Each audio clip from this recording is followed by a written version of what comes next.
এক গ্রামে একজন কৃষক ছিলেন। তিনি দুধ থেকে দই ও মাখন তৈরি করে বিক্রি করতেন। একদিন কৃষকের স্ত্রী মাখন তৈরি করে কৃষককে দিলেন বিক্রি করতে। কৃষক তখন মাখন বিক্রি করার জন্য গ্রাম থেকে শহরের দিকে রওনা দিলেন। মাখনগুলো গোল গোল রোল আকৃতিতে রাখা ছিল, যার প্রত্যেকটির ওজন ছিল 1 কেজি করে। শহরে পৌঁছে কৃষক প্রতিবারে যে দোকানটিতে যেত, সেই দোকানে মাখনগুলো দিয়ে পরবর্তীতে চা, চিনি, তেল ও সংসারের যাবতীয় জিনিসপত্র নিত।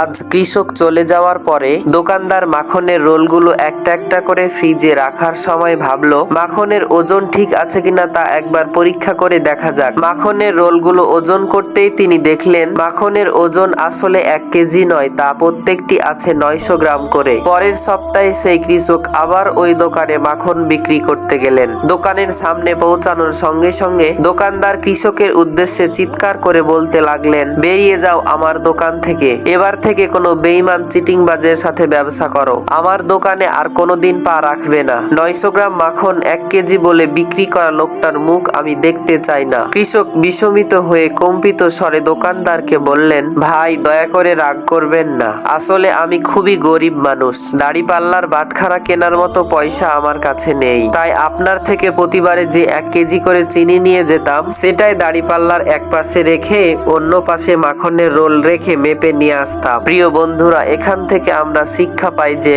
আপনি অপরকে যেটা দেবেন সেটাই পরে আবার আপনার কাছে ফিরে আসবে, তা সেটা সম্মান হোক বা ঘৃণা।